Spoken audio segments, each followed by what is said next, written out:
더운 여름날 여러분 건강 잃어버리지 않고 오게 하심을 감사드리고 육신의 건강뿐만이 아니라 우리의 신앙과 믿음의 건강도 붙잡아 주셔서 더욱더 건강케 해주실 줄 믿습니다. 시편 120편부터 134편까지는 성전에 올라가는 노래라는 제목으로 묶인 모음집입니다.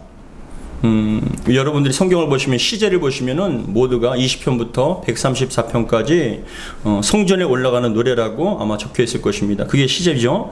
근데 이 시편은 이스라엘이 3대 절기를 지키기 위해서 예루살렘에 올라갈 때 부르는 노래로 순례자의 노래라고도 얘기합니다. 120편부터 134편에 이르는 15편의 시편, 이 시편의 기자는 작가 미상도 있고 다윗도 있고 솔로몬도 있습니다. 그러니까 이 시편을 통해서 올라갈 때 하나님을 찬양하고 기뻐하며 절기를 지키는 것이었습니다. 특별히 오늘 본문 시편 126편은 15편 중에 7번째 나오는 시로서 작가 미상의 그런 시편입니다. 그런데 오늘 시편 126편은 다른 14편의 시편에 비해서 성전에 올라갈 때 좀 더 남다른 감격과 또한 기쁨으로 올라갔다는 걸 우리가 좀 알아야 합니다. 왜냐하면은 이 시편의 시인과 백성들이 절기를 지키기 위해서 성전에 올라가는 노래를 부르는 것 자체가 기적과 같은 일이에요.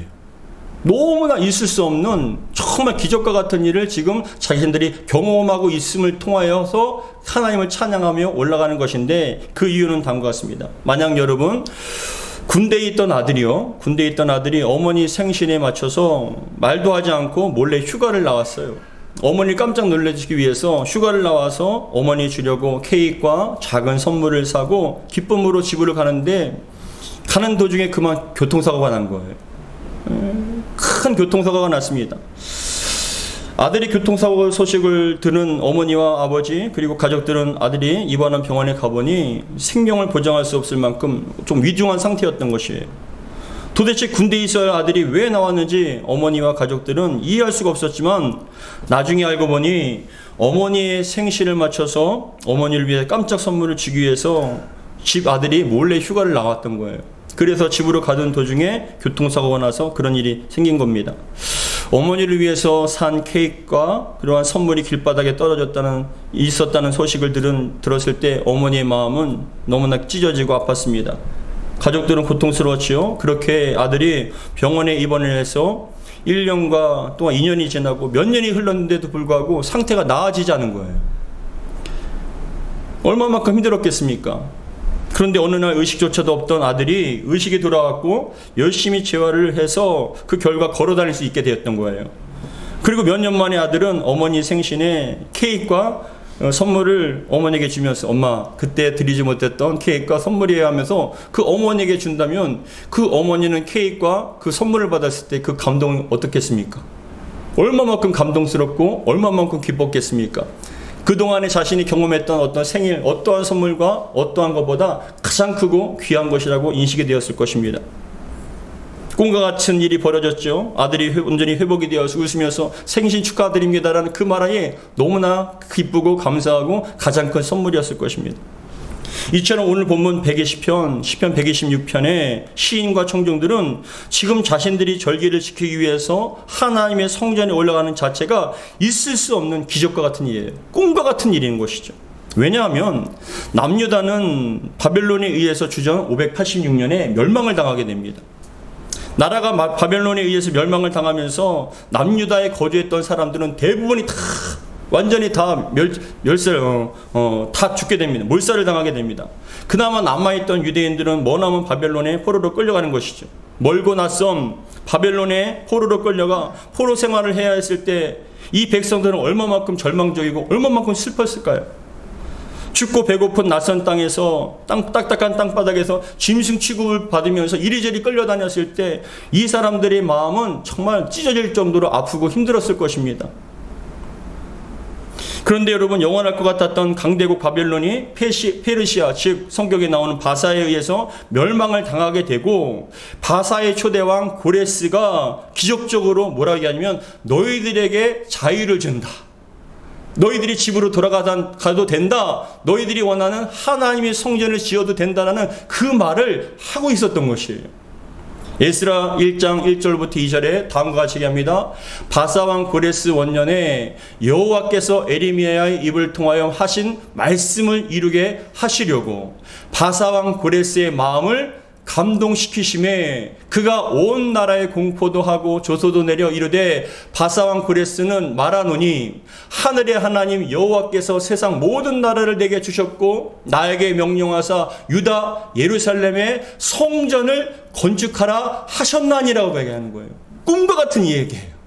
나라는 망했어요. 없어졌습니다. 역사 속에 끝난 줄 알았어요. 근데 바벨론에서 그렇게 포로 생활을 하며 절망 가운데 슬픔 가운데 내일을 기약하지 못하는 그런 절망적인 삶을 사는데 갑자기 여러분 바벨론이 망하더니만 페르시아의 초대왕 고레스가 돌아가라고 얘기한 겁니다. 선포를 한 겁니다.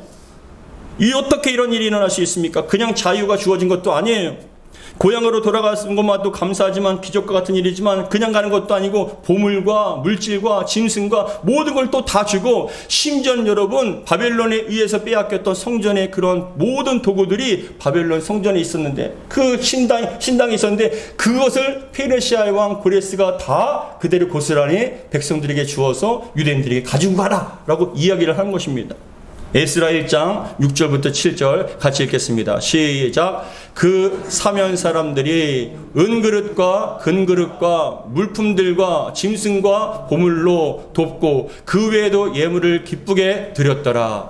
고레스 왕이 또 여호와의 성전 그릇을 꺼내니 옛적에 느부갓네살이 예루살렘에서 옮겨다가 자기 신들의 신당에 두었던 것이라. 그게 사라진 줄 알았는데 사라진 게 아니었어요. 그 신당에서 여러분 고스란히 간직되어 있다가 바사왕 고레스가 돌아가라 할 때 그 모든 성전의 예물들과 그 기구들을 다 같이 보내는 것입니다. 여러분 그래서 오늘 본문의 126편 기자 시편 기자는 자신들이 고향에 돌아와서 성전을 재건하고 그 절기를 지키게 올라가는 것이 이게 꿈이야 생시와 같이 너무나 기쁜 마음으로 정말 찬양을 하게 된 것입니다. 그때의 심정과 감격이 꿈꾸는 것 같았다. 꿈꾸는 것 같았다라고 얘기합니다. 우리 오늘 본문 시편 126편 1절 같이 읽겠습니다. 시작. 여호와께서 시온의 포로로 돌려보내실 때에 우리가 뭐라고요? 우리는 꿈꾸는 것 같았도다. 따라하겠습니다. 꿈꾸는 것 같았도다. 이런 역사가 여러분 삶 가운데 일어나기를 주의 이름으로 축복합니다. 시온의 포로를 돌려보내실 때라는 이 말씀에 시온 돌려보내실 때라는 말씀은 히브리어로 베시브를 합니다. 이 베시브라는 히브리어는 어떤 의미가 있냐? 돌아가다 회복하다라는 뜻이 있는데 잃어버린 땅이나 명예를 회복하는 것을 의미하는 것으로서 파괴됐던 것들이 삶이 전반적으로 다 회복되는 것을 여러분 바로 이 베시브 회복되다, 돌아가다라는 뜻이에요. 그러니까 우리의 삶에 모든 것이 다 파괴된 거예요. 육신적으로나 정신적으로나 영적으로 모든 게 다 파괴되고 소망 없는 삶 가운데 하나님께서 기적적으로 회복시켜 주신다. 그게 바로 베시브라는 것이에요. 여러분 이런 역사가 여러분 가정 가운데, 심령 가운데, 삶 가운데, 우리 교회 가운데 나타나기를 주의 이름으로 축복합니다. 지금 여러분들은 어떤 상황과 환경에 있습니까? 여러분들은 처한 상황이 어떻습니까? 누군가는 물질로 말미암아서 고통을 당하고 있습니다. 누군가는 질병 때문에 힘들어하고 있습니다. 여러 가지 어려움 때문에 힘들고 어렵고 환경과 문제로 인해서 너무나 괴롭습니다. 가정이나 삶이 평안하지 않아요. 직장이나 여러분 삶 사업에 고통과 슬픔과 죽음과 절망이 여러분 가득 차인 그런 상태입니다. 묶여있는 상태입니다. 그 속에서 꿈꾸는 것 같은 일들, 상상치도 못한 일들을 누가 하십니까? 하나님께서 행해 주신다는 것입니다. 사랑하는 성도 여러분, 하나님께서 행하시는 거예요. 누가 하십니까? 하나님께서 행하시는 거예요. 그런 놀라운 꿈꾸는 것 같았던 일. 그래서 여호와께서 시온의 포로를 돌려보내실 때 우리는 뭐라고요? 꿈꾸는 것 같았다. 예상치도 못한 거예요. 그런 일이 있을지라고 생각하지도 못했던 것이에요. 근데 하나님께서 현실에 그런 일을 현실로 이렇게 일으켜 주셨다는 것이죠. 여러분 다시 한번 가정 가운데, 삶 가운데, 우리 교회 가운데 이런 꿈꾸는 것 같은 일들이 일어나기를 주님 축복합니다. 누가 하십니까? 하나님께서 행해 주십니다. 그렇다면 여러분 하나님께서는 오늘 본문을 통해서 꿈꾸는 것 같은 큰 일을 행하신 하나님께서 오늘 본문을 통해서 저와 여러분들에게 주시는 말씀이 있어요. 하나님께서는 우리에게 무엇을 말씀하고 싶으실까요? 첫 번째는 그겁니다. 첫 번째, 힘들고 어려운 상황 속에서도 낙심하거나 좌절하지 말라는 거예요. 아무리 힘들고 어려워도 낙심하거나 좌절하지 말라는 것입니다. 앞에서 말씀드린 바와 같이 이스라엘 백성들은 하나님의 성전이 있는 예루살렘이 이방인 나라 즉 바벨론에 의해서 멸망당할 줄은 꿈에도 몰랐어요. 왜냐하면 모세 때부터 시작된 이스라엘 역사 속에 수많은 강대국들이 침략이 있었지만 하나님께는 그때마다 이기게 하셨거든요. 보호해 주셨거든요. 역사적으로 볼 때 강대국이 많이 있었지만 애굽이라든지 아말렉이라든지 블레셋이라든지 아니면 아수르 등 수많은 나라가 침략을 했지만 그때마다 하나님께서는 기적적인 방법으로 다 보호하시고 지켜주셨어요. 우리 예루살렘은 특별히 하나님의 성전은 절대로 망하지 않고 무너지지 않는다는 확신을 가지고 있었습니다. 그런데 그들의 예상과 달리 주전 586년에 바벨론에 의해서 완전히 예루살렘이 점령당하고 무너지고 불타오른 거예요. 하나님의 그 영광이 있었던 언약궤가 있었던 그 성전이 여러분 완전히 부서진 거예요. 무너진 거예요. 불타오르는 거예요. 무참히 질파피고 성까지 무너지는 것을 보고 여러분 그들은 생각했습니다. 하나님의 영광에 있는 예루살렘이 적군에 의해서 무너졌다. 그것을 보면서 하늘이 무너지는 것 같고 세상에 종말이 왔다라고 그들은 생각했던 것이죠. 이제 모든 것이 끝났다고 생각한 거예요. 그런데 여러분 심지어는 하나님의 성전과 예루살렘 성전이 무너질 때 하나님이 여러분 이방인 신들에게 진 것처럼 느껴진 거예요. 저들의 신이 이긴 것처럼 보여지는 거죠. 하나님께서는 지신 것 같다. 그래서 더욱더 슬펐던 것이죠. 그런데 여러분 성도 여러분 기억하십시오. 하나님은 절대로 지지 않습니다. 절대로 무너지지 않아요. 잘 기억하세요. 우리의 환경과 삶이 무너진다 할지라도 이방인들이 이기는 것처럼 보이고 그런 신들이 이기는 것처럼 보여도 하나님은 절대로 무너지지 않아요. 지지 않습니다. 어떠한 타격도 하나님의 영광에는 여러분 그것을 영향력을 끼치지 못해요. 어떠한 환경과 상황 속에서도 어떠한 큰 문제로도 하나님은 절대로 타격을 받거나 위태롭지 않습니다. 하나님은 살아계십니다. 전능하십니다. 여전히 크고 위대하십니다. 전능하신 유일한 통치자이십니다. 주관자시에요. 말씀으로 이 세상을 창조하시고 지금도 주관하시며 우리의 모든 인생의 생사복을 결정하시고 모든 것을 여러분 그것을 주관하시는 전능자이십니다. 이스라엘 백성들은 하나님의 성전이 무너지고 예루살렘의 성이 불타오를 때 모든 것이 끝났다고 생각했지만 그것으로 인해서 모든 것이 이제 아무런 소망이 없다고 생각했지만 잘 들으십시오. 그것이 어떻게 보면 새로운 출발점이 된다는 거예요. 놀라운 일이죠. 망했다고 생각하는데 끝났다고 생각하는데 이제 아무것도 없이 사라졌다고 생각하는데 그게 하나님의 새로운 출발의 시작이라는 거예요. 놀라운 일이죠. 하나님께서 약속하신 젖과 꿀이 흐르는 그 가나안 땅은 원래 하나님의 축복의 땅이었어요. 이스라엘 백성들이 가나안 땅을 차지할 때 아브라함부터 약속했던 축복의 땅이었습니다. 젖과 꿀이 흐르는 땅이었어요. 근데 이스라엘 백성들이 그 가나안 땅에 들어가서 온갖 하나님의 풍성하심과 그 은혜를 여러분 뒤로 한 채 우상 숭배하고 하나님 보시기에 불의를 행했던 것이에요. 죄악으로 가득 차게 만들었습니다. 하나님께서는 수많은 선지자를 통해서 경고하시고 어떠한 전쟁과 어려움과 기근과 여러 가지를 통해서 경고하셨음에도 불구하고 그들은 돌이키지 않았어요. 절망적인 상황 가운데 하나님께서는 그 모든 걸 다 갈아엎으시고 새롭게 시작하시는 거예요. 이게 바로 하나님의 시각이고 하나님의 뜻입니다. 사단마귀 악한 영들이 지배하는 것 받아서 온갖 정욕과 욕심을 부리면서 그렇게 살아왔을 때 하나님께서는 그것을 두고 보지 않으시고 모든 것을 다 심판하신 다음에 징계를 행하신 다음에 새롭게 시작하려고 하는 계기가 된다는 것이에요. 이스라엘의 멸망은 저주가 아니고 심판이 아니라 새로운 시작을 하기 위한 출발점이라는 것이에요. 사실 우리가 아무리 애쓰고 노력해도 우리의 의지와 바람과는 상관없이 더 힘들고 어려워지는 경우가 있습니다. 밤낮 없이 노력하고 애를 쓰는데 더 이상 힘들고 정말 더 어려워지는 것이 여러분 더 이상 견디지 못해서 좌절하지만 다시 한번 우리는 힘을 냅니다. 그래 힘내보자. 더 애써보자. 스스로를 격려하면서 더 애쓰고 힘을 씁니다. 하지만 상황이 더 나빠지고 어려워지면 당연히 마음에 드는 게 무엇입니까? 어둠이에요. 어둠이 들어와서 어떻게 생각하냐? 야, 노력해도 소용이 없구나. 아무리 애를 써도 상황은 나아지지 않는구나. 오히려 더 힘들어지는구나. 결국 이렇게 되는구나 라고 생각하며 좌절하고 포기할 수 있습니다. 그러나 여러분 기억하십시오. 하나님의 입장에서 보면은 그 모든 것이 다 소망이 끊어지는 게 하나님을 의지하는 아름다운 계기가 된다는 거예요. 아무것도 되지 않는 절망적인 상황에 하나님께서 역사하실 때 그것은 바로 하나님께서 행하시는 것이라고 온전히 영광받는 복된 기회라는 것이죠. 그래서 우리의 삶의 현장이 힘들고 어렵고 최악의 상황이라 할지라도 우리 하나님께서 말씀하십니다. 낙심하고 좌절하고 포기하지 말라는 거예요. 새 일을 행하시겠다라는 것입니다. 여러분 어떠한 상황과 환경 속에서도 하나님 살아계십니다. 전능하십니다. 반드시 여러분 버리지 않으세요. 닦아서 깨끗하게 만드셔서 회복시켜서 사용해 주실 뿐입니다. 하나님께서 우리에게 원하시는 모습은 절망과 고통 상황 속에서 낙심하거나 좌절하거나 하나님을 원망하는 게 아니에요. 하나님을 찾고 구하며 하나님 이 속에서도 하나님의 뜻이 이루어질 줄 믿습니다. 하나님의 새로운 놀라운 계획들이 이루어질 줄 믿습니다. 반드시 이루어질 줄 믿습니다라고 그렇게 낙심하지 않고 믿고 나아갈 때 주님께서는 반드시 그 삶 속에서도 상황 속에서도 새로운 일을 여러분 일으켜 주실 줄 믿습니다. 하나님은 살아계십니다. 저는 개인적으로 염려와 걱정이 가득하여서 마음이 답답할 때 뭘 할 수 있겠습니까? 기도밖에 없죠. 기도밖에 없습니다. 힘들고 어려울 때, 막 짓누를 때, 견딜 수 없을 때가 많아요. 그럼 기도하는 거죠. 근데 기도하면서 어느 날 이런 생각을 해봤습니다. 엉뚱한 생각이지만 그런 생각을 해봤어요. 무슨 생각이냐면은 제가 막 죽을 것 같고 비전이 보이지 않고 답답하고 막 억눌리고 끝난 것처럼 보이는 그런 위태로운 상황 속에서 제가 막 부르짖고 살려달라고 부르짖는데, 근데 여러분 생각해 보세요.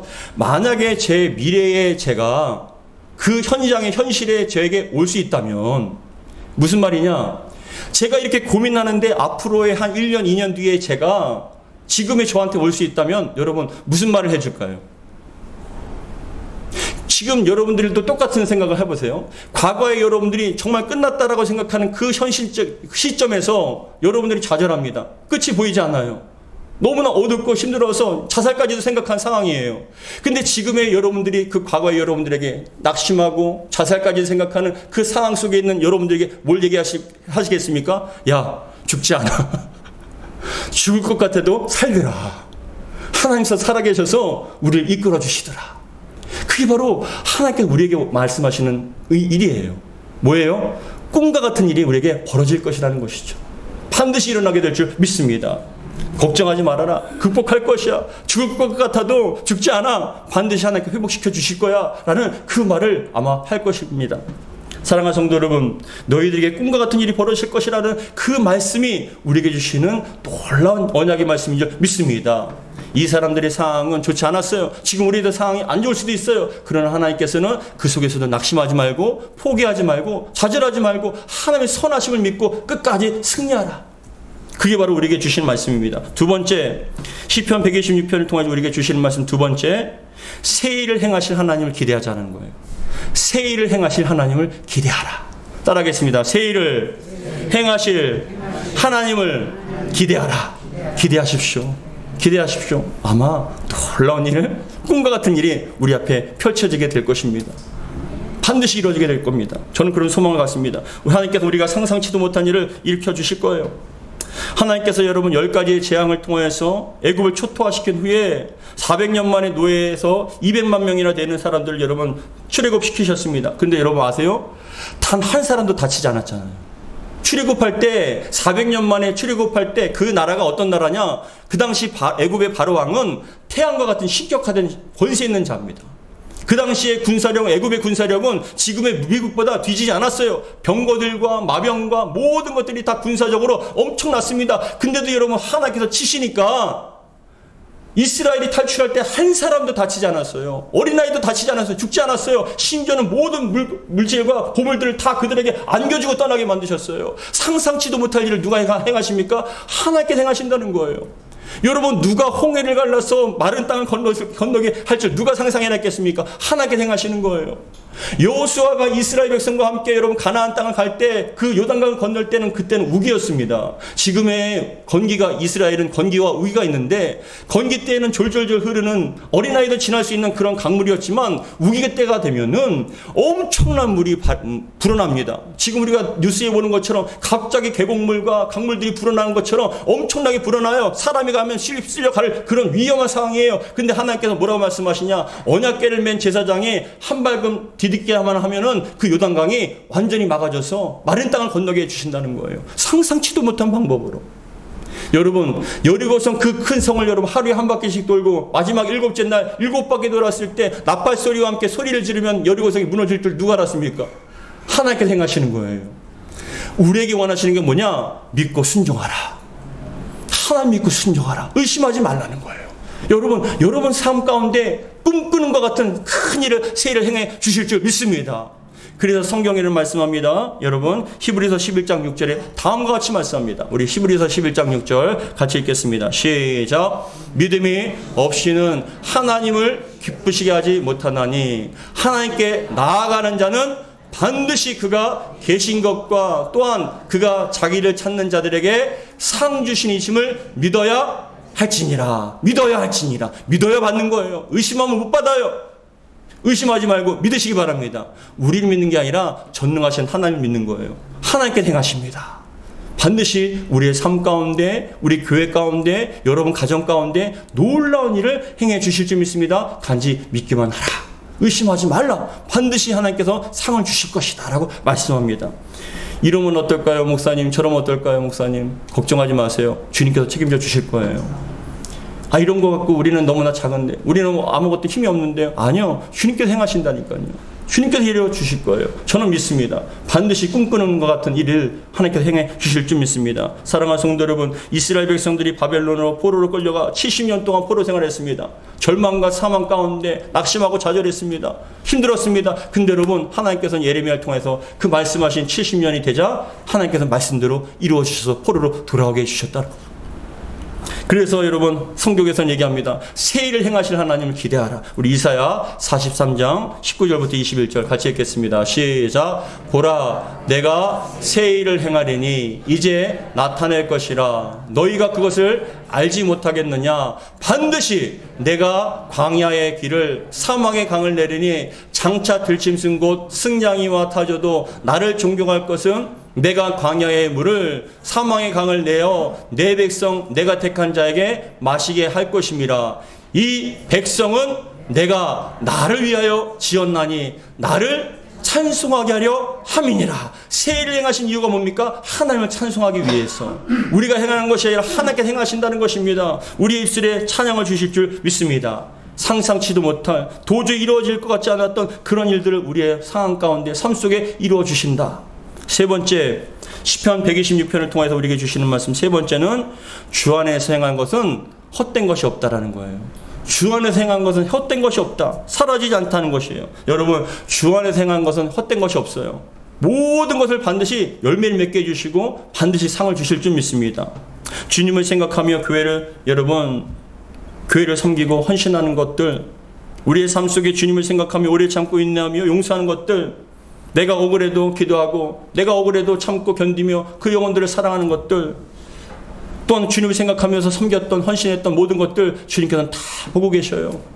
예수님께서 뭐라고 말씀하시냐? 냉수 한 그릇이라도 주면은 그 상을 잊지 않겠다라고 말씀하시거든요. 우리 마태복음 10장 42절 같이 읽겠습니다. 시작. 또 누구든지 제자의 이름으로 이 작은 자 중 하나에게 냉수 한 그릇이라도 주는 자는 내가 진실로 너에게 이르노니 그 사람이 결단코 상을 잃지 아니하리라 하시니라. 결단코 잃지 않다. 보고 계셔요. 알고 계셔요. 다 하나님께서 갚아 주실 줄 믿습니다. 근데 놀라운 일은요, 우리 시편 126편 2절과 3절에 보시면 정말 특이한 일, 놀라운 일이 있습니다. 우리 2절과 3절, 126편 2절과 3절 같이 읽겠습니다. 시작. 그때에 우리의 입에는 웃음이 가득하고 우리 혀에는 찬양이 있었도다. 그때에 문나라 가운데서 말하기를 여호와께서 그들을 위하여 큰 일을 행하셨다 하였도다. 여호와께서 우리를 위하여 큰 일을 행하셨으니 우리는 기쁘도다. 누가 행하십니까? 하나님께서 행하신다. 여러분 잘 봐보세요. 2절에 우리의 입에는 웃음이 가득 차요. 전에는 원망과 슬픔과 탄식이 있었지만 주님께서 그것을 바꿔주신 거예요. 웃음으로 번지게끔. 그리고 큰 행할 때 우리의 혀에는 찬양이 가득 찼도다. 찬양이 가득 찼도다. 그때 문나라 가운데 근데 특별한 점이 있어요. 우리에게만 주신 은혜가 아니라 그 하나님의 놀라우신 역사들과 은혜를 믿지 않는 사람들에게도 보여주셔서 야, 하나님께서 너를 사랑하시나 보다. 하나님께서 너를 위해서 큰 일을 행하셨나 보다라고 보여주시겠다라는 거예요. 그래서 2절을 보시면 다시 한번 읽겠습니다. 시작. 그때에 우리 입에는 웃음이 가득하고 우리 혀에는 찬양이 있었도다. 그때에 문나라 가운데서 말하기를 여호와께서 그들을 위하여 큰 일을 행하셨다 하였도다. 여호와께서 우리를 위하여 큰 일을 행하셨으니 우리는 기쁘다. 여러분 주님께서 큰 일을 행하심을 통하여 여러분 삶이 기쁨이 충만하기를 주님 축복합니다. 충만할 줄 믿습니다. 입술에는 기쁨과 또한 혀에는 찬양과 더 나가서 많은 사람들이 야 어떻게 그렇게 오산 세임만교회 그렇게 또 그 성도를 위해서 어떻게 이런 큰 일을 행하셨냐라고 찬양하면서 하나님 살아계시는가 보다 정말 전능하신가 보다는 걸 반드시 보여줄 줄 믿습니다. 저는 기대해요. 마태복음 말씀처럼 하나도 헛된 게 없어요. 다 갚아주실 줄 믿습니다. 우리가 믿음으로 나아가고 정말 주님께서 정말 우리에게 은혜를 주시면 다 이루어주실 줄 믿습니다. 사랑하는 성도 여러분, 때와 기한은 주님께 있지만 우리가 정말 기도하고 헌신하고 모든 것들 하나도 사라지지 않고 다 열매를 맺게 해주실 겁니다. 마지막으로 우리 5절과 6절 시편 126편 5절과 6절 같이 읽겠습니다. 시작. 눈물을 흘리며 씨를 뿌리는 자는 기쁨으로 거두리로다. 울며 씨를 뿌리러 나가는 자는 반드시 기쁨으로 그 곡식단을 가지고 돌아오리로다. 아멘. 눈물을 흘리며 씨를 뿌리는 게 또 있어야 거둘 것도 있는 거 아니겠습니까? 근데 여러분 잘 되면 눈물 흘릴 리가 뭐가 있겠어요? 어려우니까 불가능해 보이니까 고통스러우니까 눈물 흘리며 기도하는 거예요. 근데 그게 하나님께 기뻐하세요. 왜요? 하나님만 붙잡잖아요. 내게 다 갖추어지고 내가 다 능력이 있으면 이렇게 붙잡을 이유도 없어요. 근데 하나님께서는요 그 있을 수 없는 꿈과 같은 일, 도저히 불가능할 것 같은 일들을 하나님께 부르짖고 기도하며 눈물 흘리며 기도하고 간구할 때 하나님께서 어떻게 하십니까? 눈물을 흘리며 씨를 뿌리는 자는 기쁨으로 거두리로다. 울며 씨를 뿌리러 나가는 자는 반드시 기쁨으로 그 곡식단을 가지고 돌아오리로다. 지금 여러분 무엇 때문에 눈물 흘리십니까? 무엇 때문에 간구하십니까? 주님께서는 반드시 때가 되면 기쁨으로 단을 거두게 주시는 기쁨이 환희가 일어나게 해 주실 줄 믿습니다. 여러분 보십시오. 5절과 6절 말씀처럼 눈물을 흘리며 씨를 뿌릴 때 반드시 기쁨으로 단을 거두게 하셔서 1절의 말씀과 같이 우리가 꿈꾸는 것 같다라는 그런 일들이 우리의 삶 가운데 여러분 가정 가운데 나타나기를 주의 이름으로 축복합니다. 믿고 기도합시다. 주님께서는 반드시 역전시켜 주셔서 이 죽음의 상황, 어려움의 상황, 고난의 상황 모든 것이 끝났다고 하는 그런 절망의 상황도 하나님 입장에서는 새로운 시작으로 모든 걸 다 갈아엎으시고 이대로는 안 되기 때문에 모든 걸 갈아엎으시고 새롭게 출발하는 아름다운 시작점이 되고 출발점이 될 수 있음을 우리는 고백하며 날마다 우리는 그저 믿고 기도할 뿐입니다. 눈물 흘리며 기도할 뿐입니다. 기도하면 될 줄 믿습니다. 기도하겠습니다. 아버지 하나님 감사드립니다. 우리의 삶 속에 꿈꾸는 것 같은 일들이 일어나게 될 줄 믿습니다. 지금은 보이지 않고 지금은 소망 없이 보이고 지금은 죽음에 갇혀서 끝없는 터널에 갇혀있는 것처럼 보인다 할지라도 우리의 가정 가운데 우리의 삶 가운데 여러 가지 어려움이 있다 할지라도 주님께서는 지금도 일을 행하고 계실 줄 믿습니다. 졸지도 아니하시고 주무시도 아니하시고 우리 위해 행하실 주님을 기대합니다. 주님께서는 우리에게 어떤 상황에서 낙심하지 않게 원하시고 더 나아가서 큰 일을 행하실 것을 기대하며 날마다 눈물로 씨를 뿌리길 원하십니다. 주여 기쁨으로 단을 거두게 될 줄 믿습니다. 우리 사랑하는 성도들 정말 꿈꾸는 것 같은 그런 가정의 회복과 역사와 은혜가 반드시 나타나게 되게 하시고 우리 오산 세임교회도 그런 일들이 일어날 줄 믿사오니 주여 날마다 믿음으로 전진해 나갈 수 있도록 도와주시옵소서. 우리 주 예수 그리스도로 기도하옵나이다. 아멘. 할렐루야. 주님께서 행하여 주실 줄 믿습니다.